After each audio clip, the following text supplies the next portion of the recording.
ಉಗ್ರ ಹಫೀಜ್ ಸಯೀದ್ ನಿವಾಸಕ್ಕೆ ಭಾರೀ ಭದ್ರತೆ.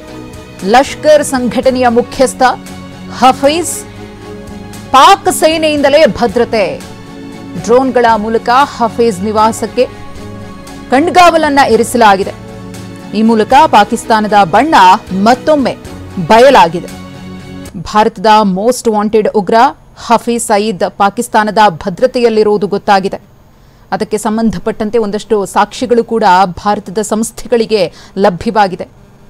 ಹಫೀಜ್ ಸಯೀದ್ ಅಡಗಿ ಕುಳಿತಂತಹ ಸ್ಥಳದ ದೃಶ್ಯಗಳು, ಆತ ಪಾಕಿಸ್ತಾನದ ಜೈಲಿನಲ್ಲಿದ್ದಾನೆ, ಈ ರೀತಿಯಾಗಿ ಒಂದಷ್ಟು ವಿಚಾರಗಳನ್ನು ಪಾಕಿಸ್ತಾನ ಹೇಳ್ಕೊಂಡು ಬರ್ತಾ ಇದೆ. ಆದರೆ ಅದೆಲ್ಲವೂ ಕೂಡ ಸುಳ್ಳು. ಪಾಕಿಸ್ತಾನದ ಹೈ ಸೆಕ್ಯೂರಿಟಿ ತಾಣದಲ್ಲೇ ಹಫೀಜ್ ಸಯೀದ್ ಅಡಗಿ ಕೂತಿದ್ದಾನೆ ಅನ್ನೋದು ಗೊತ್ತಾಗಿದೆ. ಪಹಲ್ಗಾಮ್ ಹತ್ಯಾಕಾಂಡದ ಕಿಂಗ್ ಪಿನ್ ಮಾಸ್ಟರ್ ಮೈಂಡ್ ರಕ್ಕಸ ಹಫೀಜ್ ಸಯೀದ್ ಸೇಫ್ ಆಗಿದ್ದಾನೆ ಅನ್ನೋದು ವಿಡಿಯೋ ಸಮೇತ ಇದೀಗ ಬಹಿರಂಗವಾಗಿದೆ. ಆತ ಇರುವಂತಹ ಸ್ಪಾಟ್ನ ದೃಶ್ಯಗಳನ್ನು ಕೂಡ ನೀವು ಗಮನಿಸ್ತಾ ಇದ್ದೀರಿ.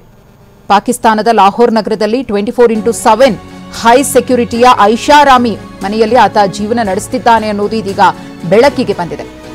ಮತ್ತೊಂದು ಕಡೆ ಪ್ರಧಾನಿ ನರೇಂದ್ರ ಮೋದಿಯವರ ರಷ್ಯಾ ಪ್ರವಾಸ ದಿಢೀರಂತ ರದ್ದಾಗಿದೆ. ಮೇ 9ರಂದು ನಿಗದಿಯಾಗಿದ್ದಂತಹ ಪ್ರವಾಸ ಇದೀಗ ಕ್ಯಾನ್ಸಲ್ ಆಗಿದೆ. ವಿಕ್ಟರಿ ಪರೇಡ್ನಲ್ಲಿ ಭಾಗಿಯಾಗಬೇಕಿದ್ದ ಪ್ರಧಾನಿ ಮೋದಿಯವರು ವಿಕ್ಟರಿ ಪರೇಡ್ನಲ್ಲಿ ಭಾಗಿಯಾಗಲು ಆಹ್ವಾನವನ್ನ ಪ್ರಧಾನಿ ನರೇಂದ್ರ ಮೋದಿಯವರಿಗೆ ನೀಡಲಾಗಿತ್ತು.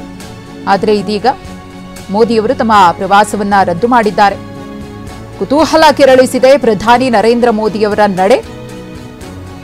ಪಹಲ್ಗಾಮ್ ದಾಳಿಯ ನಂತರದಲ್ಲಿ ಪ್ರಧಾನಿ ನರೇಂದ್ರ ಮೋದಿಯವರು ಇಡ್ತಾ ಇರುವಂತಹ ಪ್ರತಿಯೊಂದು ಹೆಜ್ಜೆ, ಮಾಡ್ತಾ ಇರುವಂತಹ ಪ್ರತಿಯೊಂದು ಸಭೆ, ತೆಗೆದುಕೊಳ್ಳುವಂತಹ ಪ್ರತಿಯೊಂದು ನಿರ್ಧಾರವೂ ಕೂಡ ಇಡೀ ವಿಶ್ವವೇ ಭಾರತದತ್ತ ತಿರುಗಿ ನೋಡುವಂತೆ ಮಾಡಿದೆ. ಏನ್ ನಿರ್ಧಾರವನ್ನ ತೆಗೆದುಕೊಳ್ತಾರೆ, ಪಾಕಿಸ್ತಾನದ ವಿರುದ್ಧ ಹೇಗೆ ಪ್ರತಿಕಾರವನ್ನ ತೀರಿಸಿಕೊಳ್ತಾರೆ ಅನ್ನೋದು ಕುತೂಹಲ ಮೂಡಿಸಿದೆ. ಆ ಪಟ್ಟಿಗೆ ಇದೀಗ ರಷ್ಯಾ ಪ್ರವಾಸ ರದ್ದು ಕೂಡ ಸೇರ್ಪಡೆಯಾಗಿದೆ.